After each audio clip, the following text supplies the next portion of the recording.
Hello, स्वागत है आपका अंजनास कोचिंग क्लासेस में। मैं अंजना आपके लिए लेकर आई हूँ सीटेट पेपर फर्स्ट के लिए ईवीएस। पेपर फर्स्ट सीटेट के लिए ईवीएस का फर्स्ट पार्ट मैं पहले ही अपने यूट्यूब चैनल पर अपलोड कर चुकी हूँ।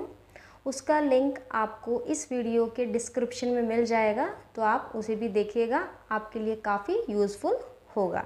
तो आइए चलते हैं ईवीएस की तरफ। पार्ट 2 एनसीईआरटी नोट्स हैं ईवीएस के for CTET paper first preparation. देखिए, जानवरों में देखने, सुनने और महसूस करने की शक्ति ज़्यादा होती है।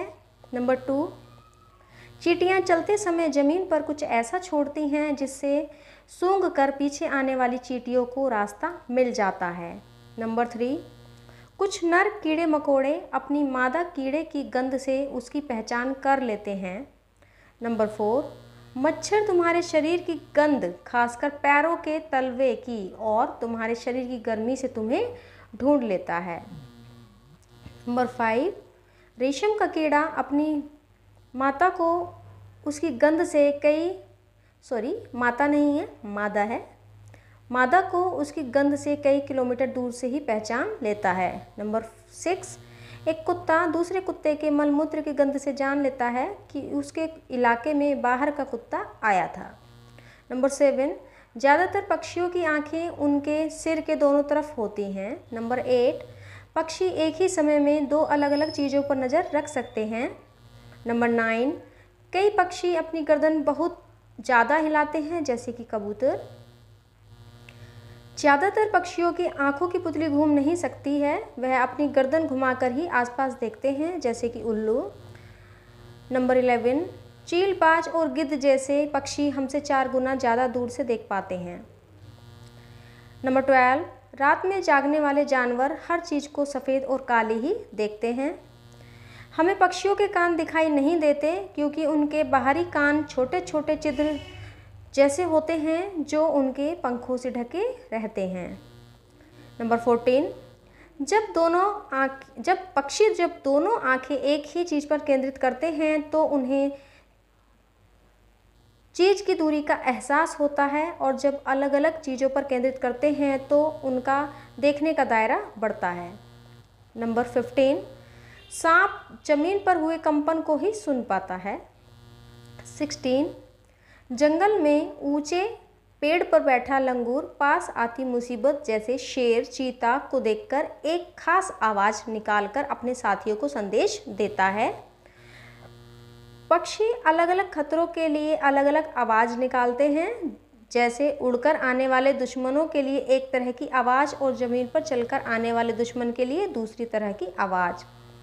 नंबर 17, मछलियाँ खतरे की चेतावनी एक दूसरे को बिजली तरंगों से देती हैं, जैसे 2004 दिसंबर में आए सुनामी से कुछ समय पहले जानवरों के अजीब व्यवहार और उनके द्वारा दी गई चेतावनी भरी आवाज़ को अंडमान की एक खास आदिवासी जाति समझ गई थी। नंबर 18, डॉल्फिन भी तरह तरह की आवाज़ें निकालती हैं और एक दूसरे से बातें करती हैं। नंबर 19, सर्दी के मौसम में कुछ जानवर लंबी गहरी नींद में चले जाते हैं और कई महीनों तक नज़र नहीं आते, जैसे छिपकली। 20, स्लॉथ भालू जैसे दिखते हैं पर भालू नहीं हैं। यह दिन में करीब 17 घंटे पेड़ों से उल्टे लटककर मस्ती में सोते हैं।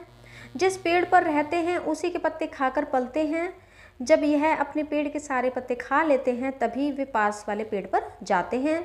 लगभग 40 वर्ष के अपने पूरे जीवन में ये क्या करते हैं, मुश्किल से 8 पेड़ों पर ही घूमने की तकलीफ उठाते हैं।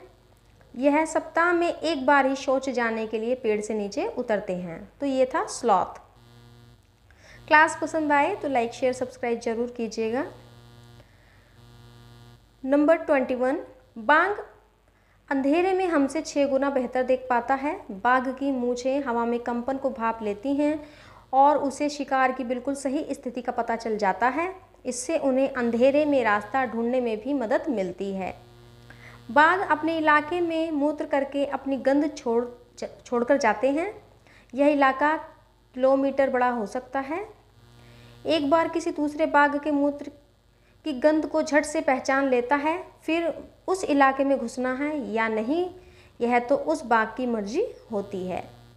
यह मौके के अनुसार अपनी आवाज़ बदलता रहता है। बाघ का गुर्राना 3 किलोमीटर तक सुना जा सकता है।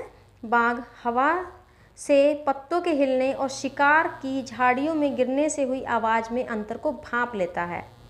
बाघ के दोनों कान बाहर की आवाज़ को इकट्ठा करने के लिए अलग अलग दिशाओं में बहुत ज़्यादा घूम भी जाते हैं।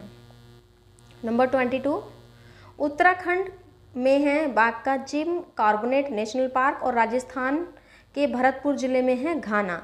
यहाँ क्या है, बाघों के लिए रिजर्वेशन है, बाघ रिजर्वेशन है, टाइगर रिजर्वेशन। नंबर 23, हाथी को उसके दांतों, गैंडे को सींग, शेर, मगरमच्छ और सांप को उनकी खाल के लिए मार दिया जाता है। 24, कस्तूरी हिरन को थोड़ी सी खुशबू के लिए मार दिया जाता है। 25, जानवरों को मारने वाले लोगों को क्या कहते हैं, शिकारी कहते हैं। 26, सपेरे को कालबेलिया भी कहा जाता है। सांप के बाहरी कान नहीं होते हैं। 28, कालबेलिया नाच में भी सांप जैसी मुद्राएं होती हैं। 29, सपेरे सांपों को अपनी बेटियों को शादी में तोहफे के रूप में भी देते हैं। 30, सांप किसान के दोस्त होते हैं। 31, भारत में केवल 4 तरह के ही जहरीले सांप पाए जाते हैं, जो हैं नाग, करेत, दुबोइया, अफाई। 32, सांप जब किसी को काटता है तो उसके 2 खोखले जहर वाले दांतों से उस व्यक्ति के शरीर में जहर चला जाता है। नंबर 33, सांप काटे की दवाई एक सीरम होती है जो कि सांप के जहर से ही बनाई जाती है और सभी सरकारी स्वास्थ्य केंद्रों पर फ्री मिलती है। ओके, तो ये था आपका ईवीएस का सेकंड पार्ट। अगर आपको क्लास पसंद आई हो तो ज़रूर लाइक, शेयर, सब्सक्राइब कीजिएगा। देखिए, आप चाहते हैं ऐसी मेरी वीडियोस आपके पास आती रहें, जब भी मैं अपलोड करूं तभी आपके पास वीडियो का नोटिफिकेशन आ जाए। तो आप क्या कीजिए, मेरे चैनल को सब्सक्राइब कीजिए। रेड कलर का बटन है, सब्सक्राइब बटन कीजिए, तो मेरी आने वाली सभी वीडियोज़ आपके पास पहुँच जाएंगी। Okay, thank you.